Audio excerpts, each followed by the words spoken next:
Hello दोस्तों, आप सबका स्वागत है आज की इस नए वीडियो में। आज दोस्तों, आज आपको बिहार पुलिस का फुल लेंथ टेस्ट नंबर 10 कराने वाले हैं। जैसा कि आप सबको पता है कि 9 टेस्ट मैंने करा चुके हैं अपने इस यूट्यूब चैनल पे, और साथ ही साथ उसकी सॉल्यूशन भी करा चुके हैं। और अभी तक आपने नहीं देखा तो प्लेलिस्ट बन चुका है, वहाँ से जाइएगा, सारी वीडियो देख लीजिए टेस्ट, और साथ ही साथ टेस्ट का पेपर भी डाल दिया गया है हमारे टेलीग्राम चैनल पे।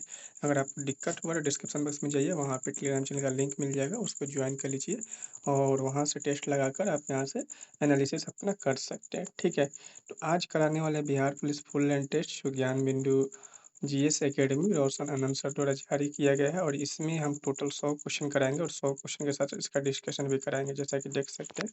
ठीक है, तो चलिए दोस्तों, वीडियो को शुरू करते हैं बिना टाइम वेस्ट किए। और अभी तक आपने चैनल को सब्सक्राइब नहीं किया तो सब्सक्राइब कर लीजिए, बेल आइकन को प्रेस कीजिए और वीडियो को लाइक करके अपने सभी दोस्तों को शेयर भी कर दीजिए। तो चलिए दोस्तों, वीडियो को शुरू करते हैं। तो जैसा कि दोस्तों, फर्स्ट क्वेश्चन आपके सामने स्क्रीन पर है, सरकार के अंगों में शामिल है। सरकार के अंगों में शामिल है। सबसे पहले क्वेश्चन को पढ़िए, सरकार के अंगों में शामिल है। सरकार आपका क्या होता है? दो जगह होता है, एक तो राज्य में होता है, एक केंद्र में होता है। लेकिन ये सिर्फ बोला है कि सरकार के अंगों में शामिल है। क्या है? कार्यपालिका रोलेट, विधायिका, न्यायपालिका या नगर पालिका। तो आपको बताना है कि कौन सा सरकार के अंगों में शामिल होंगे। तो सरकार के अंगों में जो आपके शामिल होगा वो कौन सा होगा? बताइए, क्या आंसर होगा?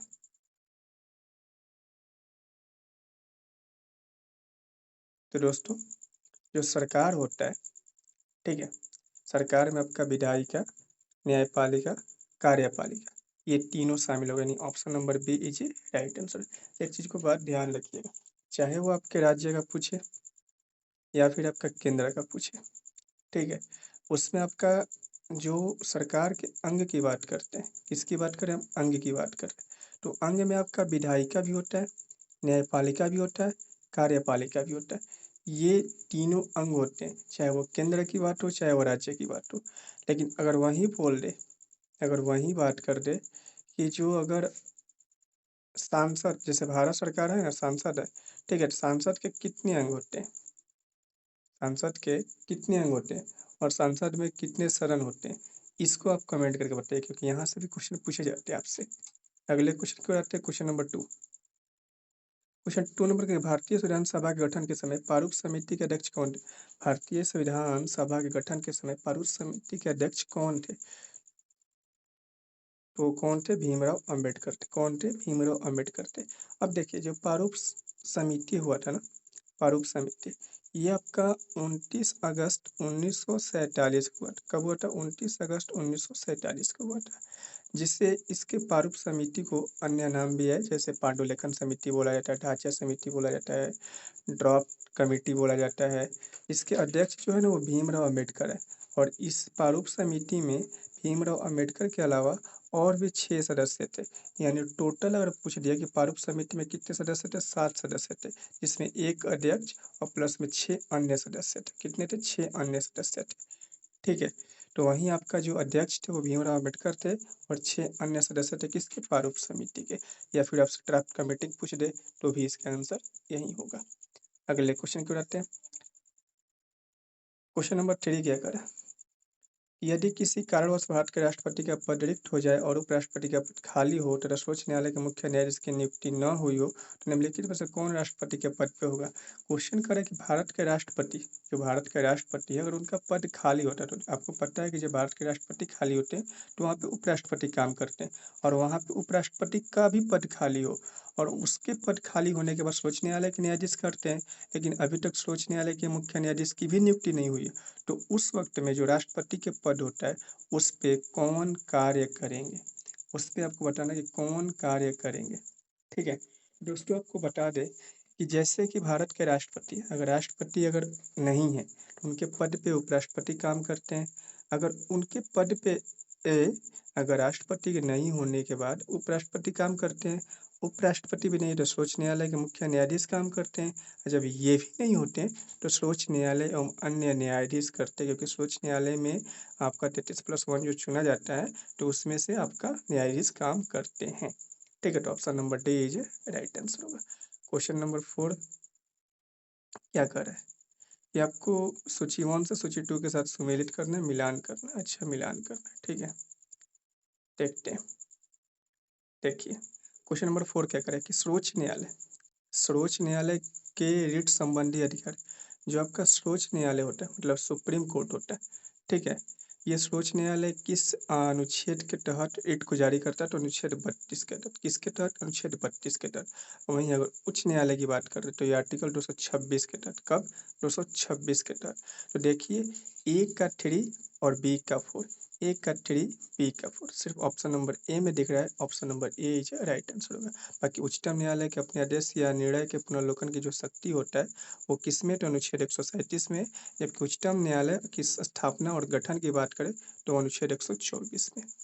अगले क्वेश्चन के क्वेश्चन नंबर 5। क्वेश्चन नंबर 5 का कि धर्मनिरपेक्षता या पंथ निरपेक्षता का भारतीय संदर्भ में कौन सा सही है? धर्मनिरपेक्षता या पंथ निरपेक्षता के भारतीय संदर्भ में कौन सा सही है? दोस्तों देखिए इसमें ऑप्शन आपका क्या होगा? या राज्य का धर्म से कोई लेना देना नहीं है, या फिर राज्य धर्म से नजदीकी संबंध है, या राज्य धर्मों के बीच भेदभाव कर सकता है, या राज्य धार्मिक समूहों के अधिकारों को मान्यता देता है। राज्य धार्मिक समूह के अधिकारों को मान्यता देता है। तो जिसका सही राइट आंसर होगा ऑप्शन नंबर डी। क्या होगा? ऑप्शन नंबर डी होगा। अगर ये ऑप्शन नहीं दिया रहता ना तो आपका option number A is right answer होता है, लेकिन आपका ऑप्शन इसमें कौन सा होगा? डी होगा। क्या होगा? डी होगा। अगले क्वेश्चन को, तो भारत विभाजन के बारे में निम्नलिखित में से कौन सा कथन गलत है? जो भारत विभाजन हुआ था तो भारत विभाजन के समय जो कौन सा कथन है जो गलत है? क्या भारत विभाजन द्विराष्ट्रीय सिद्धांत का परिणाम है, या फिर धर्म के आधार पर दो प्रांतों के पंजाब और बंगाल का बंटवारा हुआ था, पूर्वी पाकिस्तान और पश्चिमी पाकिस्तान में संगति नहीं थी, या विभाजन की योजना में यह बात भी शामिल थी कि दोनों देशों के बीच आबादी की अदला बदली होगी? जब विभाजन हुआ था तो इस विभाजन में आपकी इस बात की तो चर्चा नहीं की गई थी कि जो आपकी अदला बदली होगा, जो देश की आबादी उसकी अदला बदली किया जाएगा। तो ये बात क्या है? गलत है। Option number D is right answer. अगले क्वेश्चन कहते हैं निम्नलिखित में से कौन सा कथन असत्य है? आपको बताना है कि निम्नलिखित में से कौन सा कथन जो है वो असत्य है, कौन सा कथन इसमें असत्य है, ठीक है। तो क्या जो आपका 1960 में मुंबई से अलग होकर महाराष्ट्र और गुजरात बनाए गए थे, या मणिपुर से अलग करके 1972 में मेघालय राज्य बनाए गए थे, या नागालैंड राज्य गठन 1963 में हुआ था, या मिजोरम और अरुणाचल प्रदेश 1987 में वजूद में आए थे? तो जो इसका सही राइट आंसर होगा क्या होगा? मणिपुर से अलग करके 1972 में मेघालय राज्य बनाया गया था, जो ये कथन बिल्कुल गलत है। अगले क्वेश्चन की बात है question number 18, sorry question number 8। Question number 8 का 1975 के आपातकाल के दौरान निम्नलिखित में से कौन से भारत के राष्ट्रपति थे? जब 1975 के आपातकाल आ रहा था तो उस आपातकाल के दौरान जो भारत के राष्ट्रपति थे वो कौन थे? बताइए 1975 के आपातकाल के दौरान जो भारत के राष्ट्रपति थे वो कौन थे? तो इसका जो सही राइट आंसर होगा वो फखरुद्दीन अली अहमद थे। कौन थे? फखरुद्दीन अली अहमद थे। जो 1975 के आपातकाल था, 1975 के आपातकाल था, तो इस आपातकाल का जो आधार था, आपातकाल का जो आधार था वो क्या था? तो आंतरिक आधार था। क्या था? आंतरिक आधार था। और इसमें जो राष्ट्रपति थे वो फखरुद्दीन अली अहमद थे। क्या थे? फखरुद्दीन अली अहमद थे, जिसकी घोषणा किसने किया था? इंदिरा गांधी ने किया था। क्या कहते हैं? इंदिरा गांधी ने किया था। इनके सरकार को गिराने के लिए वो क्या किया कि जो इंदिरा गांधी थी वो उन्होंने क्या की घोषणा की, और ये कब की गई थी? तो ये आपकी 25 जून 1975 को की गई थी। अगर पूछा जाए कि 1975 के आपातकाल का जो आधार था वो क्या था? तो आंतरिक आधार था। और इसके जो राष्ट्रपति थे वो फखरुद्दीन अली अहमद थे, जबकि प्रधानमंत्री वो इंदिरा गांधी थी, और उन्हीं ने ये क्या आपातकाल के बारे में घोषणा हुआ था। अगले क्वेश्चन पे, भारत में संघात्मक व्यवस्था सर्वोत्तम रूप से किसके द्वारा परिलक्षित होती है? भारत में जो संघात्मक व्यवस्था होती है सर्वोत्तम रूप से किसके द्वारा परिलक्षित होती है? संविधान की प्रस्तावना द्वारा, मूल कर्तव्य द्वारा, या राज्य के नीति निर्देशक तत्वों द्वारा, या 7वीं अनुसूची द्वारा? तो भारत में संघात्मक व्यवस्था की बात करें तो ऑप्शन नंबर ए होगा भारत के प्रस्तावना। भारत में प्रस्तावना में ही इसके बारे में बताया गया है कि ये हमारा क्या है, भारत देश का एक संघ है, बल्कि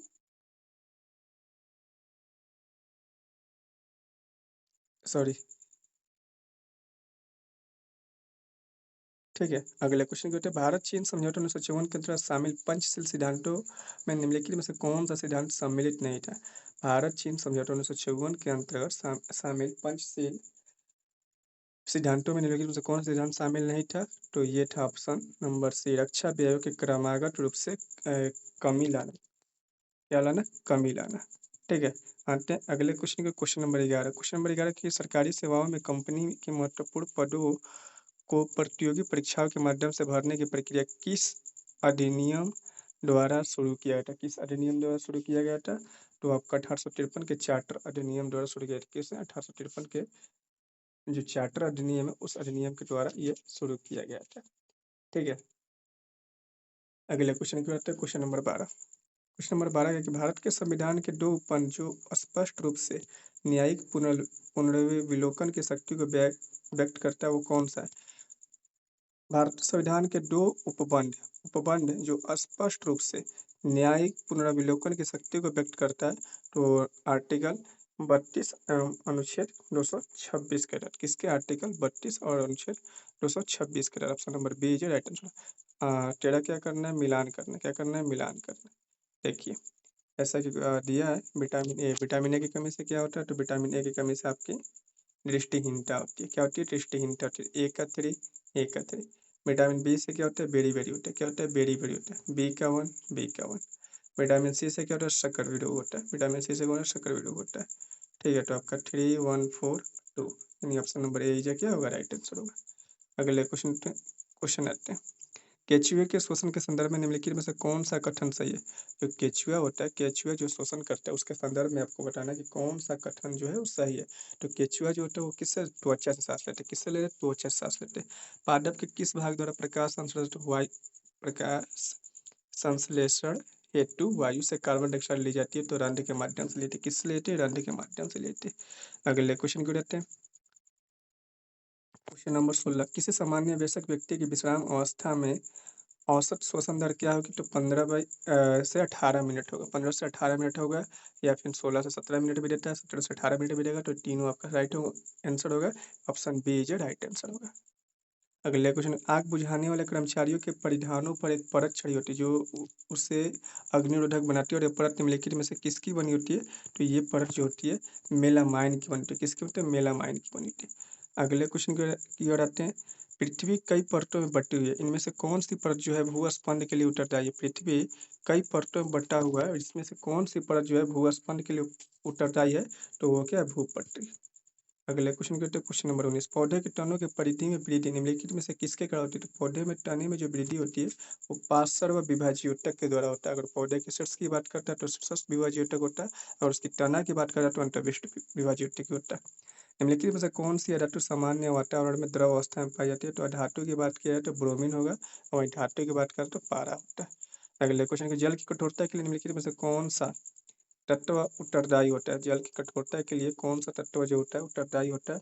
तो वो होता है कैल्शियम और मैग्नीशियम। क्या होता है? कैल्शियम और मैग्नीशियम होता है। ठीक है। अगले क्वेश्चन निम्नलिखित में से कौन सा कोशिका की अंतर्योष्मी क्रियाओं के परिचालन के लिए ईंधन की तरह प्रयुक्त होता है? ईंधन की तरह प्रयुक्त होने वाला कौन सा है? तो वो आपका एटीपी है। क्या है? एटीपी है। अगले क्वेश्चन को निम्नलिखित में से किस ब्लॉक के तत्वों को संक्रमण तत्व कहा जाता है? कौन सा जो ब्लॉक है जिस तत्व को संक्रमण तत्व कहा जाता है? तो वो आपका डी ब्लॉक के तत्वों को संक्रमण तत्व कहा जाता है। डी ब्लॉक तत्वों को संक्रमण तत्व कहा जाता है। और वहीं पूछते कि विस्फोटक जो है वो किस ब्लॉक में है? विस्फोटक जितने भी तत्व है किस ब्लॉक में? तो एफ ब्लॉक में। किस में है? एफ ब्लॉक में। ठीक है। और डी ब्लॉक के तत्वों को संक्रमण तत्व कहलाता है। और ये जो होता है ग्रुप इसका है 13 से कौन सा ग्रुप है? ठीक है। अगले क्वेश्चन की करते हैं क्वेश्चन नंबर 24। थाइमस ग्रंथि के संबंध में निम्नलिखित में से कौन सा कथन असत्य है? थाइमस ग्रंथि के संदर्भ में निम्नलिखित में से कौन सा कथन आपका असत्य है? तो यह ग्रंथि थायरक्सिन नामक हार्मोन स्रावी करती है। ये गलत है। ऑप्शन नंबर ए जो राइट आंसर होगा। 25 नंबर क्वेश्चन की ओर आते हैं। इसको भी मिलान करना है। 25 नंबर क्वेश्चन को क्या करना है? मिलान करना है। ठीक है। देखिए 25 नंबर क्वेश्चन का राइट आंसर क्या होगा बताइए। ठीक है।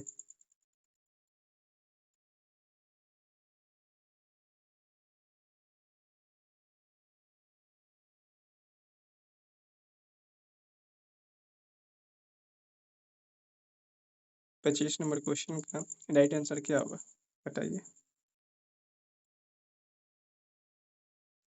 ऐसा तो इसका option number B right answer होगा। ठीक है। लेकिन इस क्वेश्चन के ऑप्शन में कुछ सस्पेंशन है, कुछ सही हो रहा है, कुछ नहीं हो रहा है। इस वजह से इस क्वेश्चन को अभी स्किप कर दीजिए, अगले क्वेश्चन पे आते हैं। ओम के नियम के संबंध में निम्नलिखित में से कौन सा विकल्प सही है? ओम के नियम में से कौन सा विकल्प सही है? तो भी बराबर आर आई। ठीक है, अगले क्वेश्चन को, तो क्वेश्चन नंबर 27। क्वासियोरकर के संदर्भ में निम्नलिखित में से असत्य कथन की पहचान करना है। क्वासियोरकर के संबंध में निम्नलिखित में से जो असत्य कथन है उसको पहचान करना है। तो ये 1 वर्ष से कम आयु के बच्चे जिनका पोषण माँ के दूध द्वारा होता है, गलत है। ऑप्शन नंबर बी सही होगा। मैग्नीशियम हाइड्रोक्साइड की प्रकृति होती है, निम्नलिखित विकल्पों में से सर्वाधिक उपयुक्त उत्तर को चुनना है। जो मैग्नीशियम हाइड्रोक्साइड होता है, हाइड्रोक्साइड की बात करें, मतलब किसकी होगी? इसकी प्रकृति क्षारीय होगी। क्या होगी? इसकी प्रकृति क्षारीय होगी। अगले क्वेश्चन की उठाते हैं, क्वेश्चन नंबर 29। करा कि अपने उड़ान पथ में अवरोधकों की पहचान करने के लिए चमगादड़ निम्नलिखित तरंगों में से कौन से तरंग का उपयोग करते हैं? तो पराश्रव्य तरंग का उपयोग करते हैं। कौन सी? पराश्रव्य तरंग का उपयोग करते हैं। आपको पता है कि जो तरंगे होती है 3 तरह की होती है, ठीक है। ये जो पराश्रव्य तरंगे होते हैं, इसका जो आवृत्ति होता है 20,000 हर्ट्ज से अधिक होता है। जो सारे के क्या होते हैं? जो चमगादड़ उमगादड़ इसका यूज करते हैं। अगले क्वेश्चन को, यदि एक वस्तु का द्रव्यमान आधा तथा वेग को दोगुना करते, एक वस्तु का द्रव्यमान को आधा कर दिया जाए और वेग को 2 गुना कर दिया, इसकी गतिज ऊर्जा क्या होती है? गतिज ऊर्जा बराबर क्या होता है? 1/2 mv²। क्या होता है? 1/2 mv² होगा, ठीक है। तो जो इसका 1/2 mv² हो गया। तो यहाँ पे बता रहा है कि वस्तु का द्रव्यमान, द्रव्यमान जैसे m/2 हो गया, ठीक है। और वेग को 2 गुना कर दिया जाए, वेग को 2 गुना कर दिया जाए, मतलब 2v और इसका स्क्वायर कर दिया जाए, ठीक है। तो क्या होगा आपका? m/2 गुणे 4v² कट जाएगा, 2mv² हो गया, ठीक है। और आपका जो गतिज ऊर्जा होता है 1/2 mv², 1/2 mv²। और ये हो गया आपका 2 mv², यानी 1/2 mv² तो आपका आधा था, ठीक है। अगर ये होता तो ये 1 होगा, लेकिन ये 2 गुना हो गया, तो ये आपका आंसर क्या होगा? 2 गुना। Option number B is right answer होगा, ठीक है। अगले क्वेश्चन के, दूध से क्रीम और दही से मक्खन निकालना किस सिद्धांत पर कार्य करता है? जो दूध से दही, सॉरी, दूध से क्रीम और दही से मक्खन निकालना, ये किस सिद्धांत पे कार्य करता है? तो ये आपके केंद्रीय बल पे कार्य करता है। किस पे कार्य करता है? केंद्रीय बल पे कार्य करता है। अगले क्वेश्चन को, क्वेश्चन नंबर 32। निम्नलिखित में से कौन सा रोग जीवाणुओं से नहीं होता है? तो आपको बताना है कि कौन सा रोग जो है वो जीवाणुओं से नहीं होता है, जीवाणुओं से आपका नहीं होता है। तो देखिए, आपका पोलियो जो होता है वो जीवाणुओं से नहीं होता है, ठीक है। खासरा भी नहीं होता है और मलेरिया भी नहीं होता है। तो ऑप्शन नंबर कौन सा होगा? डी हो जाएगा, ठीक है। अगले क्वेश्चन के, तो क्वेश्चन नंबर 33 का है, संक्रामक रोग नहीं है, उसको आपको इसमें से चूज करना है। कौन सा ऐसा जो संक्रामक रोग नहीं है? देखिए, इसमें जो संक्रामक रोग नहीं है तो वो आपका कैंसर है, बाकी सबके सब संक्रामक रोग है। उत्तल दर्पण को भी खाली स्थान दर्पण कहते हैं। उत्तल दर्पण जो होता है, उत्तल दर्पण को कौन सा दर्पण है? उत्तल दर्पण आपका अपसाइड दर्पण कहलाता है, वही अवतल दर्पण अभिसाइड दर्पण कहलाता है। आपको अगला क्वेश्चन क्या है? मिलान करना है। क्या करना है? मिलान करना है। 35। स्टेनलेस स्टील जो होता है, स्टेनलेस स्टील क्या है? एक मिश्र धातु है, ए का 3, ठीक है। सरवण मतलब सोना, क्या है आपका? धातु है। चलिए, मैग्नीशियम मिला लीजिए, मैग्नीशियम क्या है? धातु है, डी का 2, ऑप्शन नंबर डी, ठीक है। तो आपका सरवण क्या हो जाएगा? अक्रिय धातु हो जाएगी। अगले क्वेश्चन, भारत का अक्षांशीय विस्तार कितना है? जो भारत है, इस भारत का अक्षांशीय विस्तार कितना है? तो भारत का अक्षांशीय विस्तार 8 डिग्री 4 मिनट से उत्तर से 37 डिग्री 6 मिनट उत्तर तक है। अगले क्वेश्चन, कंचनजंगा शिखर हिमालय के निम्नलिखित में से किस क्षेत्र में स्थित है? कंचनजंगा शिखर हिमालय के किस जगह पे स्थित है? तो ये आपका दार्जिलिंग एवं सिक्किम हिमालय में स्थित, दार्जिलिंग और सिक्किम हिमालय में स्थित है। भारतीय सीमा पे पूर्व से पश्चिम की ओर स्थित निम्नलिखित धारा का व्यवस्थित क्रम में बताना है। भारतीय सीमा पे स्थित पूर्व से पश्चिम में बताना है कौन सी धारा है? तो वो डिफू, जलेब, ला, नीति, रोहतांग, ला है। निम्नलिखित में कौन सा नदी गंगा नदी के प्रणाली की दाहिनी सहायक नदी है? कौन सा दाहिनी सहायक नदी? तो आपकी सोन नदी है। कौन है? सोन नदी है। अगले क्वेश्चन की ओर आते हैं। उत्तर पूर्व मानसून के माध्यम से भारत में अक्टूबर से दिसंबर महीने के मध्य लगभग 75 सेंटीमीटर की उच्चतम मौसमी वर्षा होती है। किसके कारण होती है? तो ये होती है कोरोमंडल तट के सहारे। किसके? कोरोमंडल तट के सहारे। सैंडोर सभ्यता का कौन सा स्थल समुद्र व्यापार का मुख्य केंद्र माना गया? सैंडोर सभ्यता का कौन सा जो स्थल है जो समुद्र के व्यापार का मुख्य केंद्र माना गया, तो वो है लोथल। क्या है? लोथल। अगले क्वेश्चन को निम्नलिखित निम्न रजाओं का विचार करें। निम्न रजाओं में से विचार के इसमें से बताना कि कौन जो थे बुद्ध के समकालीन थे, तो वो अजात शत्रु प्रसेनजीत सी थे। यानी ऑप्शन नंबर सी जो राइट आंसर होगा। कौन सा नाटक में गुप्त काल में गरीब मछुआरे के साथ राज कर्मचारियों के दुर्व्यवहार की बात की गई है? तो किस में की गई है? तो वो अभिज्ञानम शकुंतलम में की गई। किसमें? अभिज्ञानम शकुंतलम में की गई है। ठीक है, अगले क्वेश्चन की ओर आते हैं। क्वेश्चन नंबर आपका 40 का है। आर्थिक क्रियाकलापों के अंतर्गत द्वितीय क्षेत्र में कौन सा सम्मिलित है? तो विनिर्माण है। निम्नलिखित में से किसके द्वारा भारत में निर्धनता रेखा का आंकलन किया जाता है? तो ये आपका राष्ट्रीय प्रतिदर्श सर्वेक्षण कार्यालय द्वारा किया जाता है। अगले क्वेश्चन को किसी भी राष्ट्र की औसत आय या प्रति व्यक्ति आय की गणना किसके आधार पर की जाती है? तो ये जो की जाती है किसके आधार पर की जाती है? देश की कुल आय कुल जनसंख्या से जो भाग देने पे जो होते प्रति व्यक्ति आय की गणना की जाती है। अगले क्वेश्चन करते हैं 47 नंबर। निम्नलिखित में से कौन सा विश्व व्यापार संगठन का मुख्य कार्य है? विश्व व्यापार संगठन का जो है मुख्य कार्य बताना कि विश्व व्यापार संगठन का मुख्य कार्य का तो ये अंतर्राष्ट्रीय व्यापार को उदार बनाना इसका क्या मुख्य कार्य। अगले क्वेश्चन करते हैं 48 नंबर। निम्नलिखित में से कौन सी भारतीय अर्थव्यवस्था का प्रमुख लक्षण है? भारतीय अर्थव्यवस्था में कौन सी अर्थव्यवस्था चलती है? तो मिश्रित अर्थव्यवस्था चलती है, आप सभी को पता है। अगले क्वेश्चन, राष्ट्रीय कृषि और ग्रामीण विकास बैंक नाबार्ड की स्थापना किस वर्ष की गई थी? नाबार्ड की जो स्थापना है वो किस वर्ष की गई थी? तो वो 12 जुलाई 1982 को की गई थी। अगले क्वेश्चन की ओर आते हैं। निम्नलिखित में से कौन सा कथन सकल घरेलू उत्पाद को परिभाषित करता है? तो सकल घरेलू उत्पाद को कहते हैं किसी वर्ष किसी घरेलू अर्थव्यवस्था में एक वर्ष के दौरान अंतिम वस्तु तथा सेवाओं का जो मूल्य होता है, यह सकल घरेलू उत्पाद को क्या करता है? सुनिश्चित करता है। अगले क्वेश्चन, निम्नलिखित में से कौन सा संस्था भारत में करेंसी नोट जारी करता है? तो करेंसी नोट कौन जारी करता है? तो भारतीय रिजर्व बैंक जारी करता है। अगले क्वेश्चन को, निम्नलिखित में से कौन से भारत में आए विदेशियों के मणियों का सही क्रम है? तो वो हिंदू यवन, शक, हिंदू पर्थियन और कुषाण है। इलाहाबाद का अशोक स्तंभ अभिलेख निम्नलिखित में से किसके काल के बारे में सूचना देता है? इलाहाबाद का जो अशोक स्तंभ है किसके बारे में जानकारी देता है? तो समुद्रगुप्त के बारे में जानकारी देता है। कुतुब मीनार का निर्माण किन दो शासकों द्वारा? तो कुतुब मीनार का निर्माण जो हुआ था वो हुआ था कुतुबुद्दीन ऐबक एवं इल्तुतमिश के द्वारा हुआ था। अगले क्वेश्चन करते हैं, क्वेश्चन नंबर 55। क्वेश्चन नंबर 55 क्या कर, तो क्वेश्चन नंबर 55 आपको क्या करना है? मिलान करना है। ठीक है, तो सूर्य मंदिर कहाँ है? तो सूर्य मंदिर कोणार्क में। एक का दो। ठीक है, तो ये नहीं होगा, ये नहीं होगा। तो देखिए,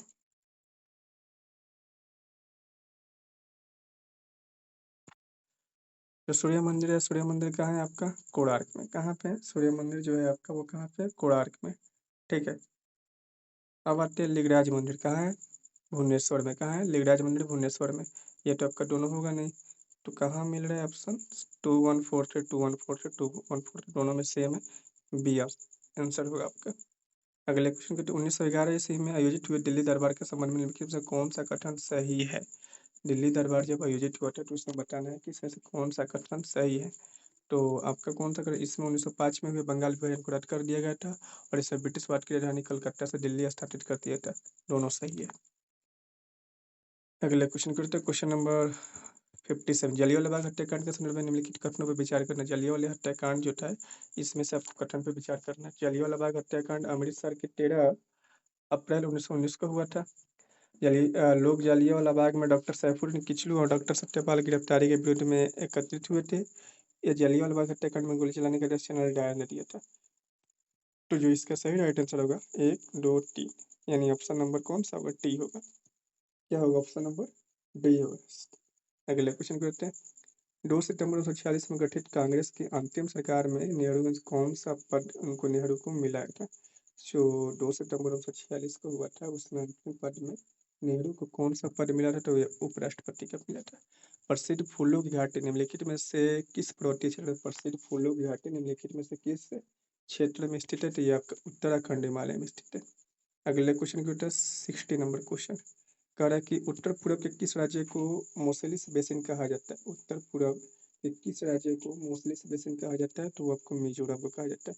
निम्नलिखित में से भारत का कौन सा जलप्रपात शरावती नदी पे स्थित है? कौन सा जलप्रपात शरावती नदी पे स्थित है? तो जोग प्रपात। और रिंग ऑफ फायर किस महासागर की विशेषता है? रिंग ऑफ फायर किस महासागर की विशेषता है? प्रशांत महासागर की। अगले क्वेश्चन की बात है, क्वेश्चन नंबर 63।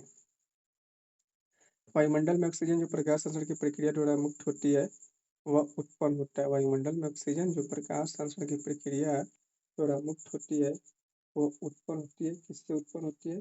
तो वो आपके जल से होती है। ठीक है। तो 11 जनगणना के आंकड़ा के अनुसार निम्नलिखित में से किस केंद्र शासित प्रदेश में महिला जनसंख्या जो पुरुष की जनसंख्या से अधिक है? कहाँ पे अधिक है? तो वो आपका पुडुचेरी में। नवे Navegaon Nagzira tiger Navegaon Nagzira tiger reserve है कहाँ स्थित है? तो महाराष्ट्र में।